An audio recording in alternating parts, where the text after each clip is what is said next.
Today I want to talk about Andrew Raym and all that's coming up after the bumper. What do you mean you don't subscribe to my son's YouTube channel? Mama, no! Just snap the damn ball, RJ. What's up, kinfolk? It's RJ Young. I am not on a step mill. Consider hitting the like and subscribe button because I upload a video every single day. It's always OU related, college football related, sports related. We have a good time. And today I want to talk about Broken Arrow 2020 offensive lineman Andrew Raym. Now, those of you that follow the Oklahoma high school recruiting scene know that Andrew Raym is the jewel of the 2020 class in the area. And it could be the third straight year in which the University of Oklahoma misses out on the top recruit in the entire state. And we need to unpack that for a bit. But first, you need to know Andrew Raym is a talent unlike those that we've been talking about at offensive line, specifically because apparently, the thing that is so awesome about this kid is you look at him and you see a guy who has yet to grow up. And I mean that like from a physical maturity standpoint. He's plenty mentally mature. That's not my point. What I'm getting at is at 6'4", 290 pounds, you could say he projects to guard, but I would have told you that last year Bray Walker projected to tackle and he's playing guard. So who really knows what Bill Bedenbaugh wants to do right now? I still think Bray Walker could end up playing tackle. Point here is, Andrew Raym's upside physically is the thing that is most impressive about him, because I'm talking with a couple of folks, and the thing that I was like, hey, I don't really know offensive line feet and hands like that.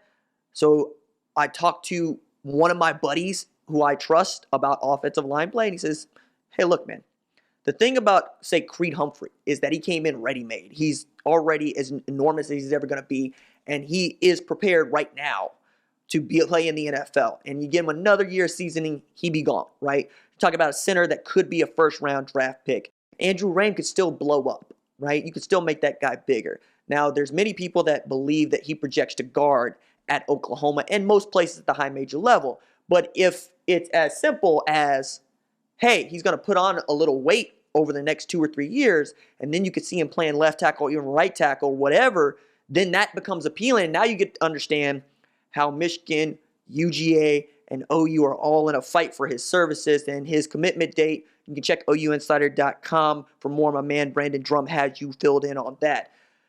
But I got to say, it feels like OU should have won this going away. But remember, this is a guy that decommitted from Oklahoma in May of last year and has pretty much remained open with his recruiting over the last 13 months. And I don't blame him for that, because we drag kids every single day for reopening their recruitment, for flipping commitments, for decommitments. I want Raym to get it right. This is a dude that wants to do it one more time, or so we think, and he wants to nail it this time. And I think the options are really down to Oklahoma and Georgia, and both should feel great because Sam Pittman has proven he can do what Bill Bedenbaugh does at Oklahoma, which is put guys into the NFL. You'll remember Isaiah Wynn came from UGA, was drafted by Bill Belichick, and if he doesn't get hurt, he probably starts last year, and he's probably going to start this year. Sam Pittman continues to coach at a high level. You could see the way that they run the ball at Georgia. It becomes much more appealing to some offensive line recruits. You could say Bill Bedenbaugh is great at getting you ready to play in the league, whether you're running or pass pro. He turned Cody Ford into what we thought was going to be a first-round draft pick and just nearly missed out on it. Still going to get paid. Still has an opportunity to be very, very good at an offense that seems like it's going to build around the offensive line and run the ball because, well, Josh Allen can't throw it, and you've added 3 running backs back there, including T.J. Yeldon to go along with LaShawn McCoy, so that you can just bear down, run the ball, and play defense. Buffalo might be actually good this year. We'll wait and see.